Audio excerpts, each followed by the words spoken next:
Bonjour à toutes et tous, heureuse de vous retrouver ici. Je souhaite remercier celles et ceux qui ont participé à la visio du soir de l'éclipse pour passer ensemble le sas vibratoire. Et puis j'avais envie de vous exprimer ma compréhension de ce qui se passe de manière globale ce printemps. J'ai fait un texte écrit déjà dessus que vous pouvez lire si vous le souhaitez. Et en même temps, passer par la vidéo, c'est aussi une manière intéressante et vibrante de transmettre l'information aussi par la présence, par le regard et par l'émanation. Alors la compréhension que j'en ai, c'est qu'on est à une période captivante et aussi un peu chaotique, qui est une période de transition et d'accélération et de changement global de la structure. Que ce soit au niveau de la structure sociale, sociétale, humaine, comme au niveau des structures individuelles. Alors j'aime beaucoup en ce moment prendre le langage astrologique qui est un langage symbolique et analogique qui nous permet de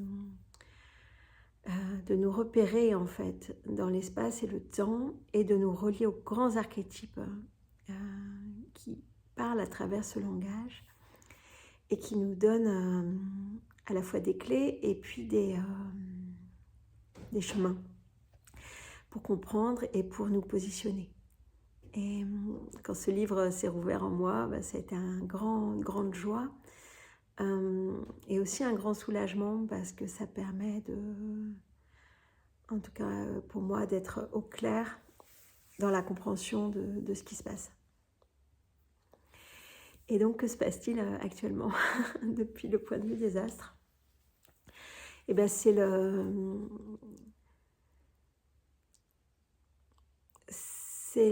mouvement de fond qui prend pour les 20 prochaines années. Et c'est le passage de Pluton, de Capricorne en Verseau. Ce passage-là, il vient transformer un archétype très puissant qui est Saturne. La dernière fois que Pluton il est passé du Capricorne en Verseau, c'était pendant la Révolution française. Donc, vous voyez, c'était un moment très où il s'est passé énormément de restructuration. Et à ce moment-là, Pluton n'avait pas été découverte en tant qu'astre. En revanche, quand on est capable de calculer rétrospectivement en fait les mouvements astronomiques, et donc on a vu que ça se situe au moment où Pluton a fait ce passage du Capricorne en Verseau. Et c'est aussi le moment où Uranus, la planète Uranus, a été découverte. Donc ces trois astres qu'on a représentés dans le zodiaque et qui appartiennent au système solaire, donc ils sont Uranus, Neptune et Pluton. On les appelle les transpersonnels en astrologie. Et donc ils sont découverts, eux, et aussi énormément d'astéroïdes et d'autres objets dans le système solaire depuis 200 ans, grâce aux appareils qui nous permettent de les voir maintenant, parce qu'ils sont invisibles à l'œil nu. Et grâce aussi à nos consciences, en fait, qui sont en train d'évoluer et qui voient maintenant des choses qui auparavant n'étaient pas accessibles à notre regard. J'aime bien pour ça prendre l'histoire du débarquement des Espagnols en Amérique du Sud au moment de leur colonisation, en fait. Quand ils sont arrivés avec leurs grands bateaux, les habitants n'ont pas vu les bateaux en fait, qui étaient posés sur la mer. Parce que comme ce n'était pas dans leur référentiel possible, hein, dans leur champ de possible, et ben c'était tout simplement invisible à leurs yeux. Et ils ne les ont vus que quand ils ont pris les canaux, beaucoup plus petits en fait, pour passer des grands bateaux et pour aller accoster sur terre. Et là, ils ont pu reconnaître, parce qu'il y avait des bateaux qui étaient à la taille de leur propre bateau, et donc de leur propre possibilité de capter l'information. C'est quelque chose un petit peu du même ordre avec tous ces objets célestes qui sont maintenant perceptibles à nos yeux. Et je fais aussi le parallèle avec, au niveau du cerveau, avec les astrocytes, dont je vous parle souvent, et dont je sens l'appel très fort en moi à vous en reparler et à vous le faire de plus en plus expérimenter, goûter, comprendre et capter, puisque c'est notre passage évolutif à cet endroit-là. Depuis un siècle et demi à peu près, les scientifiques se sont beaucoup intéressés aux neurones et ont développé tout un tas d'appareils pour capter l'activité neuronale, et on associe la conscience à l'activité des neurones dans le cerveau. Et ce qui, de mon point de vue, était très limité, puisque l'activité neuronale, elle est essentiellement binaire, électrique. Et donc, elle reflète en fait la vision duelle du monde et de la conscience qui se pose dans le temps et qui se pose de manière en fait sur la dimension du plan, en fait, sur un oui-non. Ça crée qu'un plan qui est plat. Et là, on est en train de découvrir, enfin les chercheurs sont en train de découvrir, et en ce qui me concerne, j'expérimente avec en reliance directe, que la conscience, elle est largement plus vécue au niveau des astrocytes dans le cerveau que des neurones. Les neurones sont bien sûr une partie très importante, une partie analytique, une partie binaire, une partie qui va pouvoir réfléchir et faire plein d'associations, mais ils sont des extensions d'un système cellulaire plus unifié, plus synchronisé, plus complexe, plus complet, qui est les astrocytes. Simplement, comme ils ne fonctionnent pas, les astrocytes, sur de l'électricité, les appareils de mesure du XXe siècle n'ont pas pu comprendre en fait leur activité. Et maintenant, ça y est, ça commence à pouvoir être capté, dépisté. Et de mon point de vue, c'est une grande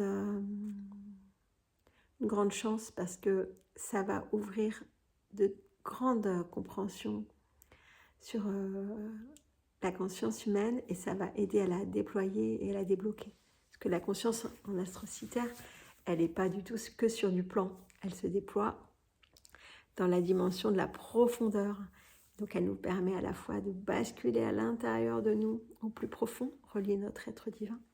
Et elle nous permet aussi de nous ouvrir au plan invisible, de nous ouvrir à des états dilatés de croissance, au-delà juste de l'analyse, capter l'intuition, capter des grands flashs d'informations, nous brancher sur de grands champs de connaissances. Ça, c'est les astrocytes en nous qui nous permettent de vivre ça. Et là, j'ai envie de vous partager que je sens combien on peut le mettre en analogie et en correspondance avec ce qu'on appelle les planètes transpersonnelles. Donc Uranus, Neptune et Pluton. Parce que c'est eux actuellement qui sont en train, dans le zodiaque, là, ils sont en train de se déplacer. Alors ils se déplacent très lentement, donc ça prend du temps à se mettre en place, mais là ils sont déjà en train de se mettre en place pour une configuration zodiacale très harmonique, qui est un triangle entre eux.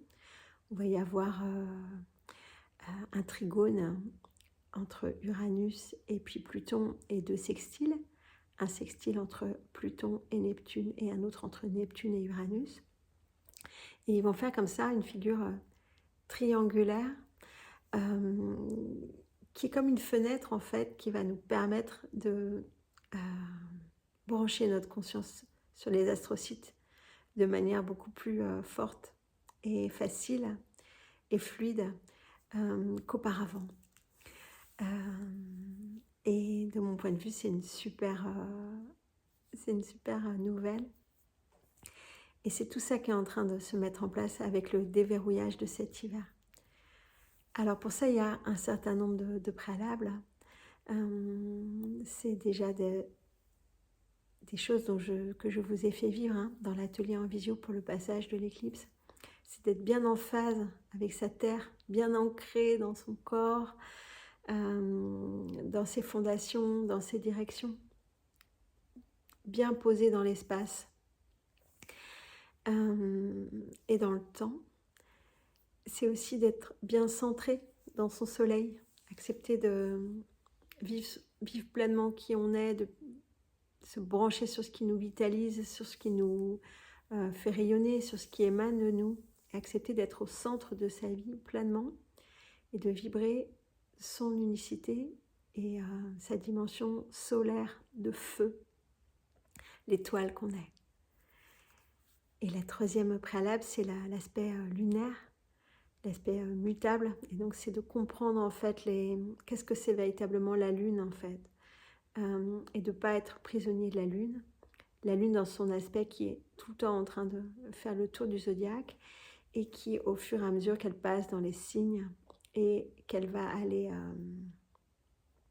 transiter, toucher d'autres astres ou d'autres points importants, elle va les activer et en fractal, elle va les activer en nous et nous changer d'état tout au fil de son cycle court. Et c'est important de comprendre ça pour ne pas être prisonnier des changements d'état, ne pas les confondre avec notre identité, mais les comprendre pour ce qu'ils sont et savoir s'en servir plutôt que de les subir. Donc ça, c'est le préalable en fait, qui nous permet d'être bien dans nos baskets et pleinement présent en fait, déjà dans notre vie d'humain sur Terre. Et quand on arrive à avoir ça qui est à peu près en place, donc Saturne qui est la structure, qui représente la structure, qui représente aussi le gardien du seuil, mais aussi le geôlier de la matrice d'une certaine manière. Mais en fait, le fait qu'on soit bien à l'aise dans notre Terre, notre Soleil et notre Lune, il y a quelque chose en nous qui peut se positionner face à Saturne et puis l'autoriser et même lui commander de muter en fait. De muter, c'est-à-dire de se transformer, donc de passer de sa nature contrôlante qu'il exprimait en Capricorne. Capricorne, c'est la maîtrise. Quand tout va bien, c'est une maîtrise qui est juste autonome, responsable, fiable, fluide. Mais en fait, tant que tout n'est pas en place, c'est une maîtrise qui va essayer d'être très contrôlante en fait sur le réel et qui va s'opposer à l'impermanence en fait des formes. Donc il va y avoir un espèce de duel saturno-lunaire et qui nous maintient dans la dualité. Alors que quand on est bien dans notre centre, bien dans nos directions et qu'on accepte la mutabilité des états sans se confondre avec, en fait Saturne il peut à son tour muter, se transformer et changer de substance en fait. Donc c'est toujours notre structure, mais c'est le passage d'une structure qui peut être rigide et enfermante pour nous maintenir en survie d'une certaine manière. Et là, en passant dans le Verseau, il y a quelque chose qui aspire à plus de liberté, à une sécurité réelle en fait, qui ne va pas se cramponner à l'extérieur ou à des formes issues du passé, etc., mais qui va se tourner beaucoup plus vers l'avenir, vers l'authenticité de l'être, vers l'acceptation d'être original, etc. Et en ça, on va pouvoir aller rejoindre tranquillement l'archétype d'Uranus, dont je vais vous parler ensuite. Et tout ça, on est en train de vivre ça, la mutation de Saturne. C'est en train d'être vécu au niveau collectif, avec le passage de Pluton du Capricorne vers le Verseau, et c'est en train d'être vécu aussi à un autre endroit du zodiaque, par le fait que Saturne, là, il est en Poisson. Le signe du Poisson, Donc il représente plein de choses, mais il représente notamment le passage quand on sort du monde des formes, on sort du monde déterminé et ordonné dans des formes pour revenir dans le grand océan de l'informe, le retour au ce qu'on peut appeler le noun dans les cosmologies égyptiennes, en fait, cet endroit où on revient à l'un avant les formes, au-delà des formes. Et dans le poisson, bah, ça se réinitialise, ça se dilue, ça se fond. Et petit à petit, ça vient chercher en fait l'essence qui va être adaptée à la nouvelle forme, qui sera ensuite donnée par le passage au signe du bélier, qui est une renaissance, à chaque petit et grand cycle de nos existences. Et là, Saturne, en ce moment, il est au cœur du poisson. Il est en train d'être fondu par le poisson. Et c'est intéressant parce qu'aujourd'hui, ou c'était peut-être hier, il y a Mars qui passe sur Saturne. Donc, qui vient positionner aussi sur Saturne. Ok, bah là, tu changes en fait. Il y a quelque chose qui l'actionne, qui l'active. Mars, c'est vraiment la force d'action et qui vient le stimuler à changer, à accepter le changement de forme. Et donc Saturne, il est en train d'être tout remanié. Et comme je vous disais, à tous les niveaux. Saturne, c'est à la fois une planète sociale, donc qui vient agir directement sur les sociétés, sur le collectif humain. Et on l'a bien sûr chacun d'entre nous comme structure interne de construction psychique. Et donc toutes nos constructions psychiques actuellement, elles sont aussi influencées par le fait que Saturne, là, il est en poisson. Donc il y a une proposition d'assouplissement et puis de refonte, une forme aussi qu'on peut appeler de surrender, de reddition de Saturne dans sa version contrôle égotique et puis mise en survie permanente. Le poisson, c'est le signe de la foi, de s'en remettre au divin. Donc là, Saturne, il est en plein dans le grand bain du divin et avec la possibilité de revenir réinitialiser dans une renaissance quand il va ressortir en bélier.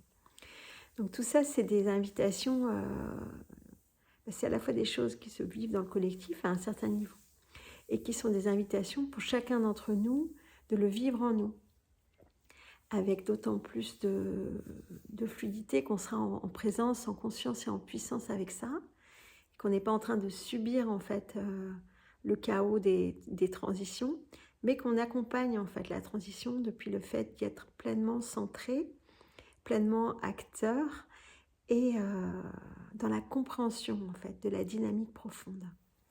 Alors, je vais m'arrêter là pour le moment et pour que ça soit pas trop long, mais si ça vous intéresse, je vais poster la suite voilà, dans la foulée.